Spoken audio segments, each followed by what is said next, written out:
رب اشرح لی صدری ویسر لی امری واحلل عقدۃ من لسانی یفقهوا قولی۔ بسم اللہ الرحمن الرحیم۔ یسروا ولا تعسروا بشروا ولا تنفروا۔ آپ علیہ الصلاۃ والسلام کا فرمان ہے کہ مخلوق خدا کے لیے آسانیاں پیدا کیجیے، ان کو بشارتیں سنائیے، ان کو کامیابی کی راہ پہ چلائیے،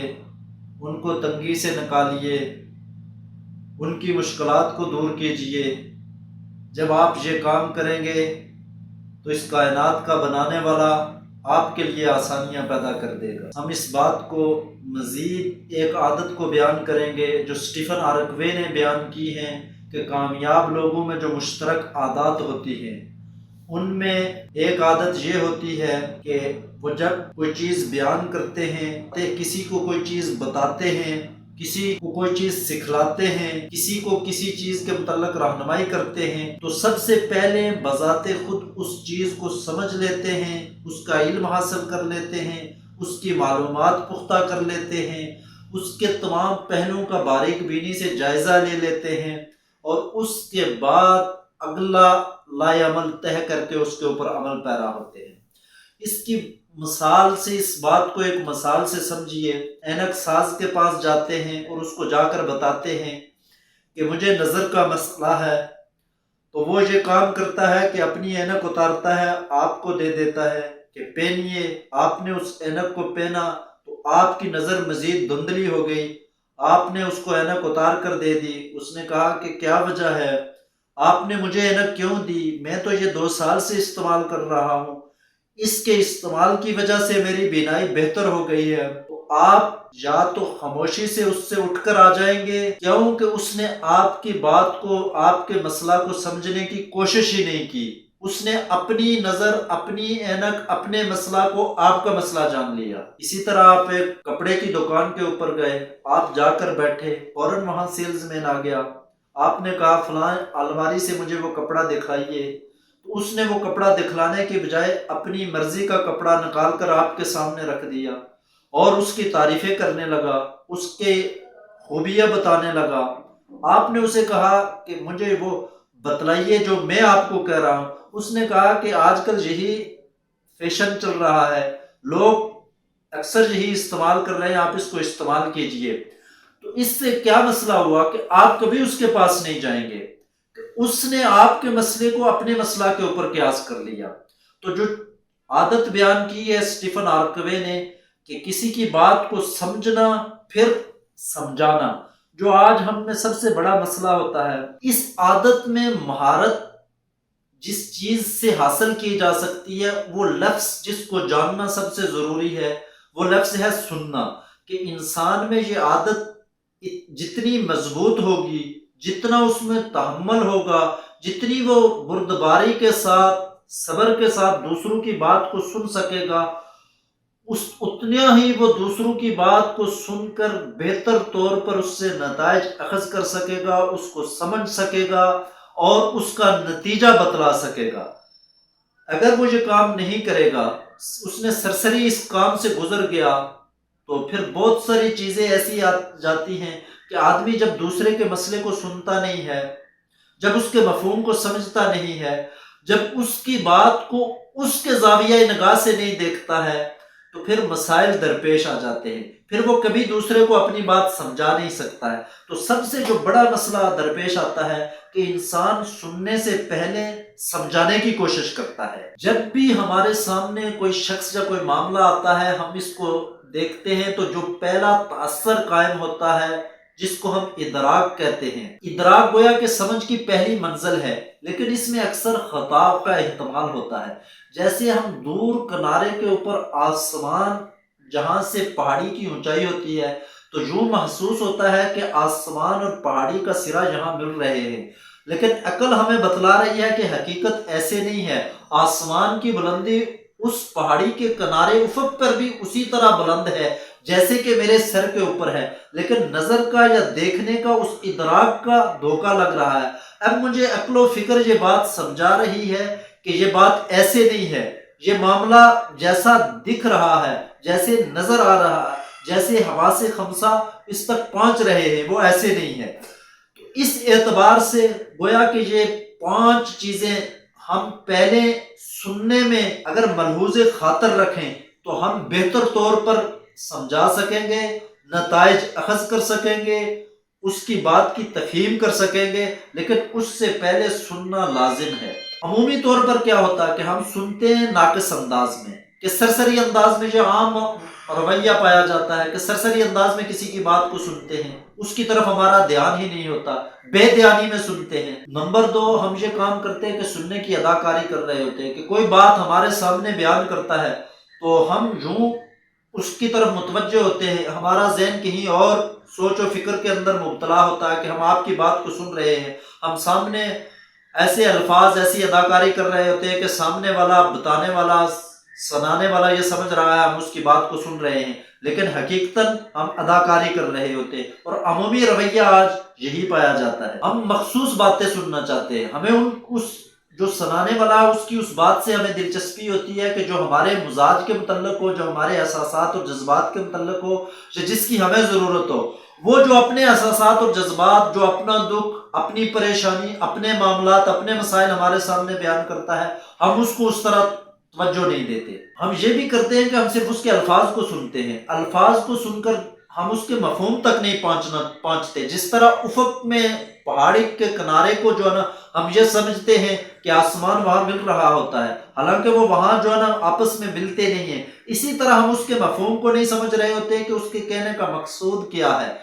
تو یہ بھی ایک سننے کا ناقص انداز ہے۔ ذاتی نقطہ نظر سے سننا، پھر بعض اوقات جو بھی ہوتا ہے کہ انسان دوسرے کو اپنے اوپر قیاس کرتا ہے، اس کے مسائل، اس کی پریشانی یا اس کے جذبات، احساسات، اس کے فکر و تخیل کو اپنے فکر و تخیل، اپنے جذبات و احساسات کے اوپر انحصار کر کے اس کو اپنے جیسا سمجھ کر کے وہی نتیجہ اخذ کرتا ہے، یا وہی اس کے جذبات اور احساسات ہوتے ہیں، سمجھتا ہے کہ جو میرے ساتھ ہے وہی اس کے ساتھ معاملہ ہے۔ تو یہ وہ ساری صورتیں ہیں کہ جب ہم اس صورت کے اندر کسی دوسرے کی بات کو سنیں گے، سمجھیں گے تو ہم اس کو سمجھا نہیں سکتے۔ تو سمجھانے کے لیے ایک تو انسان میں یہ عادت ہونی چاہیے، اس میں یہ صفت ہونی چاہیے، اس میں یہ خوبی اعلیٰ پیمانے کے اوپر ہونی چاہیے کہ وہ تحمل، بردباری، حوصلہ مندی کے ساتھ دوسرے کو سنے، اور یہ جو تمام ناقص انداز ہیں سننے کے، اپنے نقطہ نظر سے نہ سنے، ناقص انداز میں نہ سنے، اپنی رائے کو اس کے اوپر تھوپنے کے لیے نہ سنے، اپنے دلائل کو اس کی بات کے اوپر حاوی کرنے کے لیے نہ سنے، اس کو دلائل کی دنیا میں شکست دینے کے لیے نہ سنے، بلکہ اس کی بات کو اپنا بات، اس کے جذبات اور احساسات کو اپنے جذبات اور احساسات کے برابر رکھ کر سوچے، سنے، اور پھر اس کے بعد اس کا کوئی حل پیش کرے۔ یہ گویا کہ اس عادت کا نصف ہوا کہ پہلے بات کو سمجھنا، اور سمجھنے سے پہلے ضروری ہے کہ اس کی بات کو سنا جائے۔ جب سن لیا اور سمجھ لیا، یہ گویا کہ اس عادت، کامیاب لوگوں میں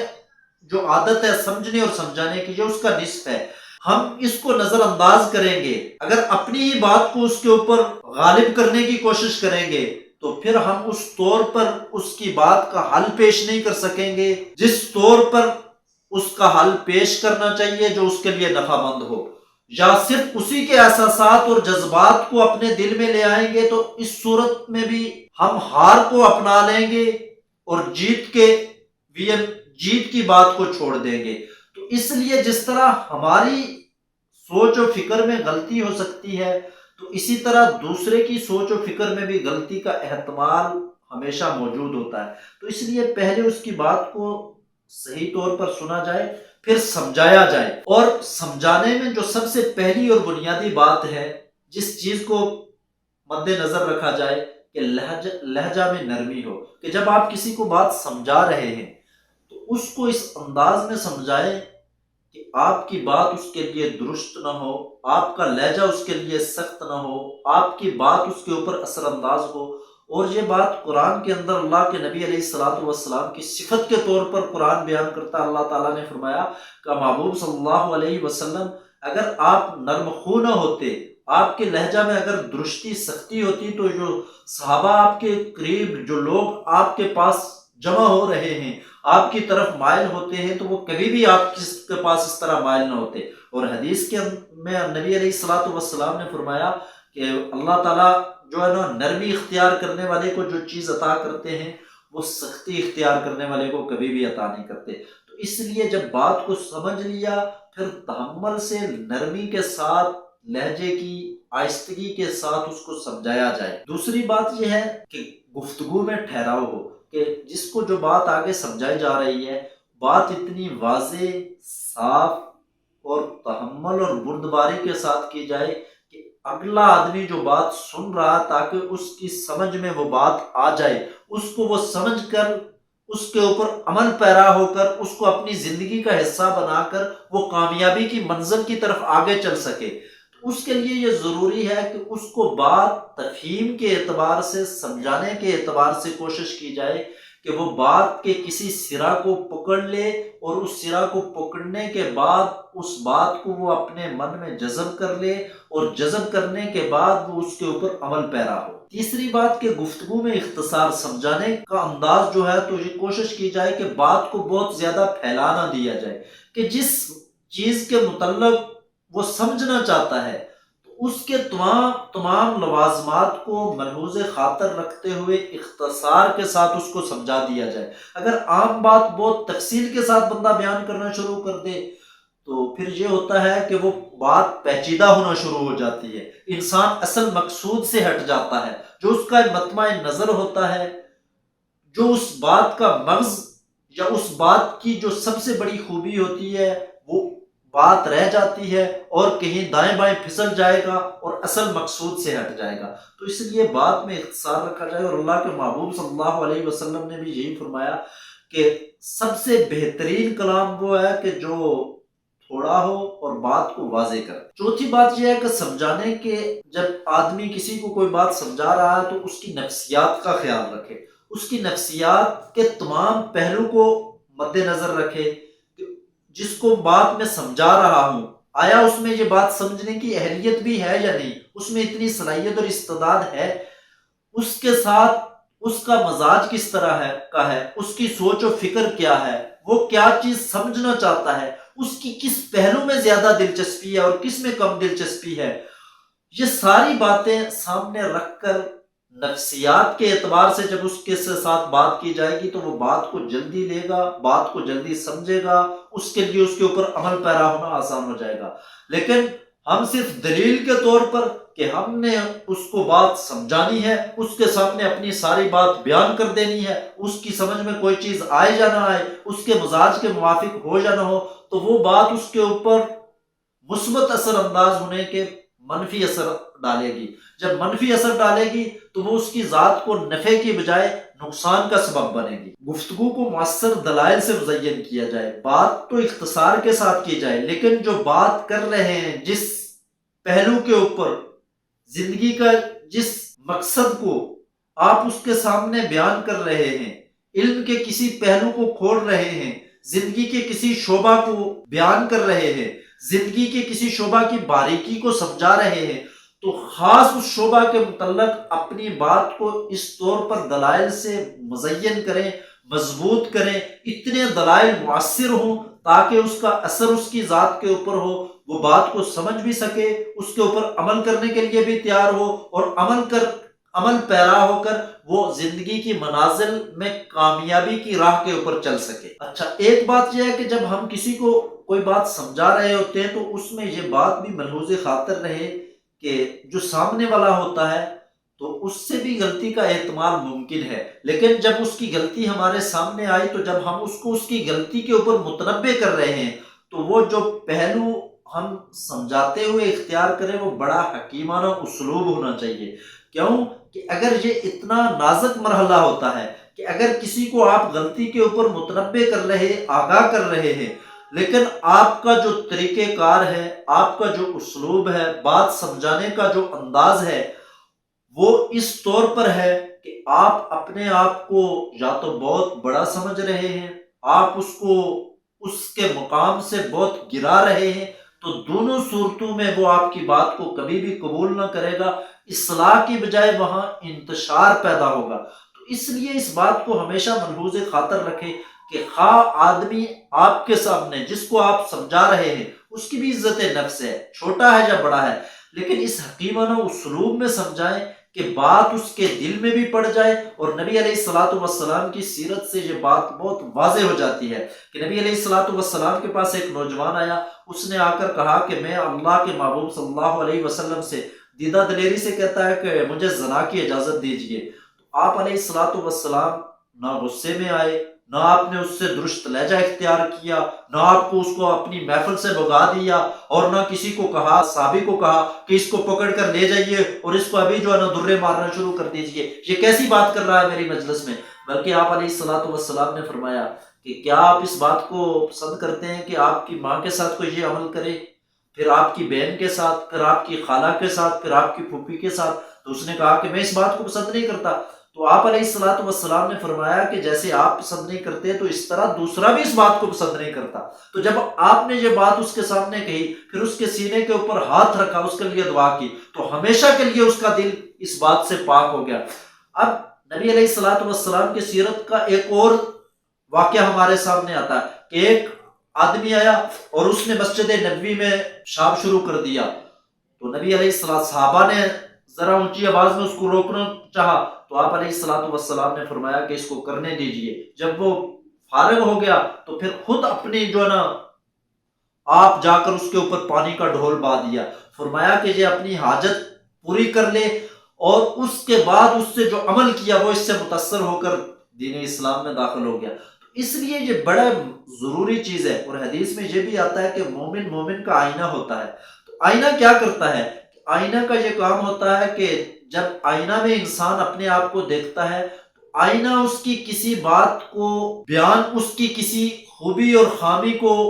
کسی بھی انداز میں جو ہے نا اس کی تحقیر کا پہلو اس کے سامنے نہیں لاتا، بلکہ آئینہ کا یہ کام ہوتا ہے، شیشے کا یہ کام ہوتا ہے کہ اس کی خوبی اور خامی، اس کی ذات، اس کی صورت کے حسن و قبح کو وہ سامنے لا کر رکھ دیتا ہے، گویا کہ وہ واضح کر دیتا ہے کہ یہ مسئلہ ہے، جہاں گندگی لگی ہوئی ہے، جہاں سے بال آپ کے بکھرے ہوئے ہیں، جہاں آپ کا یہ داغ اور دبا لگا ہے، جہاں یہ آپ کا کپڑا خراب ہے، آپ ان داغ دبوں کو صاف کر دیجئے، آپ اپنے بالوں کو صحیح کر دیجئے، اس داغ اور دبے کو دھو دیجئے۔ آئینہ تحقیر نہیں کرتا، بلکہ اس کی اصلیت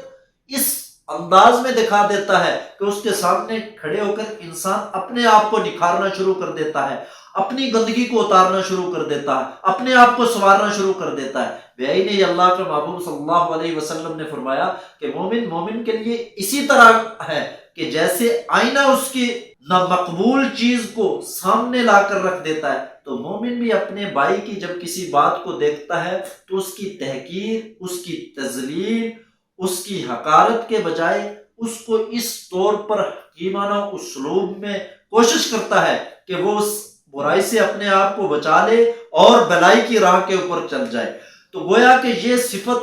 انسان میں تب پیدا ہوگی، بدرجہ کمال تک پہنچ جائے گی کہ جب وہ اس بات کا خیال رکھے گا کہ سب سے پہلے سامنے والے کی بات کو سمجھے اور اس کی صحیح تفہیم کرے، اس کو بالغ نظری سے دیکھ کر اس کے تمام لوازمات کو ملحوظ خاطر رکھتے ہوئے، تمام پہلو کو سامنے رکھتے ہوئے کسی بات کا باریک بینی سے جائزہ لے، جائزہ لینے کے بعد کسی حل تک پہنچے، حل تک پہنچنے کے بعد پھر وہاں سے جو نتیجہ اخذ کرے تو اس نتیجے کو نرمی کے ساتھ، حکیمانہ اسلوب کے ساتھ، دوسرے کے لیے ہمدردانہ رویہ اختیار کرتے ہوئے، اختصار کے ساتھ، لہجے کی نرمی کے ساتھ، اور اپنی گفتگو کو مؤثر دلائل سے مزین کرتے ہوئے جب پیش کرے گا تو یقینی بات ہے کہ دوسرا